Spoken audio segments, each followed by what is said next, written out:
Senator Rennick. Yeah, hi guys. So just to confirm, it is 28,000 kilometres of transmission lines that you're looking to actually having to implement to reach the target, 43%. I'm probably not the expert on that, but my understanding is there are a number of ISP scenarios that range from 5,000 kilometres to 28,000 kilometres by 2050 to support various versions of the ISP. Right, okay.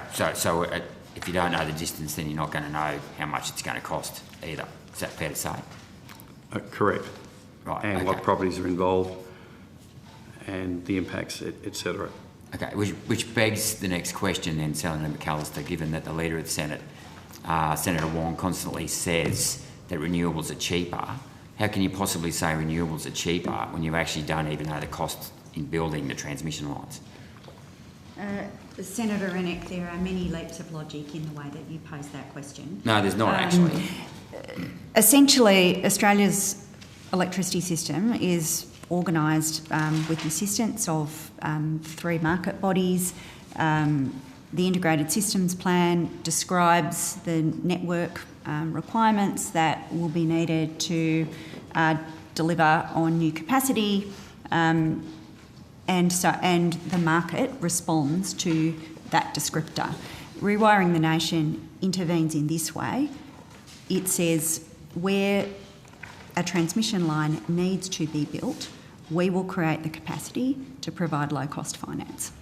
Okay, so we've got a range of what, as low as 5,000 kilometres to as high as 28,000 kilometres. Is that correct? That's my understanding. Right, okay. So will the Rewiring Australia Fund, which is $20 billion, be able to actually fund the cost of what could potentially be 28,000 kilometres of transmission lines? We are very confident that the Rewiring the Nation Fund will have a very significant impact on the development of the system. Ms Brunero may be able to provide you a bit more detail about some of the details about different approaches in different states. Yes, so in terms of funding transmission in the broad, it's important to say that the Rewiring the Nation policy won't be doing all of those transmission funding, and it isn't directed at that. It is directed at the actionable projects that are come through the Integrated System Plan. And what Mr Dyer is talking about are the different scenarios in there around getting to net zero by 2050, and some of there's a step change scenario that most experts think is the most relevant, but the reason why there's a higher level in some of those scenarios, it's the hydrogen superpower. Okay. Now, just the modelling underpinning that, though, does look at the optimal development pathways of that and the costs of the various parts of infrastructure to determine those actionable projects, which will be the subject of the Rewiring the Nation funding. Okay, thank you. So in order to get to the 43% reduction by 2030, how many kilometres of transmission lines will need to be built? And what will the cost of that be? I might consult with... We've got to bear in mind that that's a national target as well. The Integrated System Plan covers the eastern states, so we can come back to you with some more analysis on that. Well, didn't you just legislate it? Hasn't it been legislated now, the 43% reduction by 2030? Yeah, I think the answer, Senator Rennick, was that the transmission piece that you're discussing is not the totality of the elements that will go to achieving the 43. So the reason why I'm asking it, 2030 is only 8 years away. Surely, in order to get to, my understanding of it is you've got to get to 82% renewables of the grid, right, to get to your 43% reduction in CO2. Surely we must have a pretty clear plan and strategy in terms of how many transmission lines need to be built between now and 2030 and able to hook up enough renewables to get it into the grid, which is just 8 years away. Yes, so we do, and I'm happy to table some information about those key projects. So obviously Marinus is one of those, and there's already been an announcement on that. So how many kilometres of transmission lines will that involve? All right, so I'll have to just bear with me, add that up for you. But just noting that that is a point-in-time estimate as well. Since the Integrated System Plan has come out, Queensland have already announced their energy security plan, which they'll be investing in significant transmission. So I can give you a breakdown of the number of kilometres per the actionable projects as it stands now and that are underway, and then we can add that up for you. And that will get to 82% renewables by 2030? So the projects that we have got in train do align with the projects that are in the Integrated System Plan, the step change scenario, and that estimate from the Australian Energy Market Operator was that that would deliver about 83% renewables by 2030. So it is in line. Okay, and you can give a cost, you can put a cost to that as well. Now, have we got an estimated cost of that?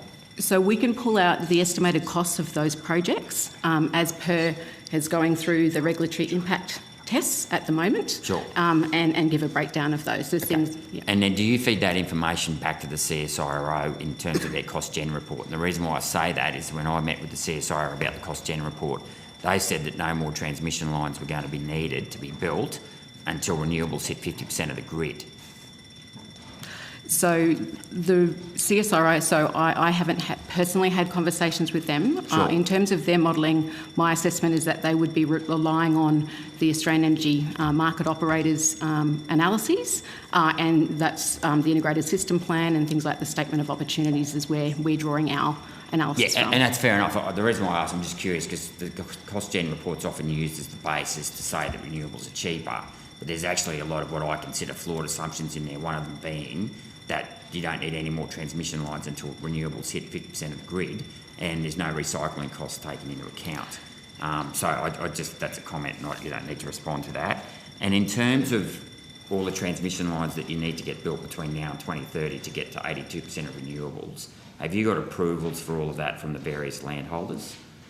Senator Rennick, I wonder if Ms Bruno will take this on notice. There's a lot of detail in what you're asking. Well, and we're in estimates, and that's what it's all about, is asking for the detail. Yeah. But rather than her sitting there and adding everything up from her notes, would you be happy to take that further detail? Well, okay, I guess what I'd like to know is an estimate of how far progressed you are in terms of getting the relevant and required approvals from both landholders and state governments and various other bodies, national parks or whatever it may have to be, in order to get those transmission lines, built by 2030. And the short answer I provide is those projects at different stages of development and approval out to 2030.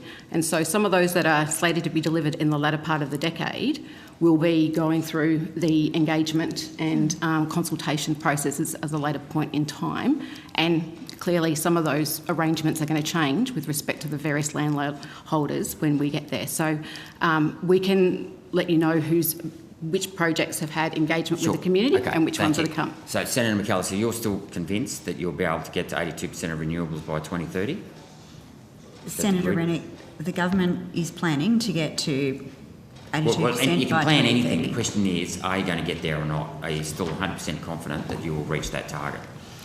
Senator Rennick, we are putting in place all of the policy levers to meet our targets. We have established an emissions reduction target. We understand that to get to that point, we will need to bring on significant new amounts of renewables. We estimate that that will reach 82% penetration by 2030. That is what we are planning for, and that is what the budget seeks to do. It seeks to establish the infrastructure to allow that and to I accept happen. that, and it's easy to do on paper, but like I said, when it comes to planning, resourcing, labour, everything like that, it's one thing to say it, it's another thing to do it. And given you've only got 8 years to get there, it's actually quite a mission. Like, it's going to take a lot of work to get there. And it's regrettable, in fact, that there is only 8 years. There's been a period prior to that, 9 years, where the Liberal Party was in government. And during that period, well, if I look, we there's have been a 43% target. I'm very happy for the officials to answer questions about the policy and how it works, and Ms Brunaro has been doing that. But if you want to have a political conversation, here it is. 9 years where I didn't actually ask for a political one, but anyway, go on. 9 years where there was no energy policy, where industry was deeply confused about the approach to the energy system, where as a consequence, significant volumes of capacity left the system, 4 gigawatts, only 1 gigawatt built. Okay. There are a whole series of policy measures that are required to resolve that. And yes, it is actually a compressed time frame. It would have been better had the government that you supported done something about it during the period in which they were in office. But you chose not to do that, Senator McAllister, we and we are committed working to through 23% reduction in CO2 by 2030, which And you we're left well the on energy track on system in a target. mess. Okay, No it's the problem Labor that we are government, now your Labor cleaning up. government that's committed Okay, to 43%. thank you. Okay. Senator Rennick, Sorry, I just you have one more are out of question. time. Just one more question. Could you put Sorry. it on notice, please? No, I'd like to put it... Because there are Sorry, senators that haven't Senator answered any Grogan, questions it's yet. very important that I get this question and put it to the relevant minister. Can you guarantee that this will not be crossing through, any of these transmission lines will not cross through koala habitat at all in order to get those transmission lines built? Senator Rennick, the detail of every proposal is... I'm not briefed on the detail of every proposal, and as Ms Bernero said, there will be a process to go through for each of them. I'm confident that all of them will go through the relevant environmental approvals. And Mr Dyer will be here in his role as Commissioner, thinking carefully about social licence and how to support the progress of those and work with all of the participants in the system. Okay, because we don't have a lot of koala habitat left and we don't want to lose any more of it. Okay, Senator Rennick, you are out of time. Okay. Thank you. Thank Chair. you.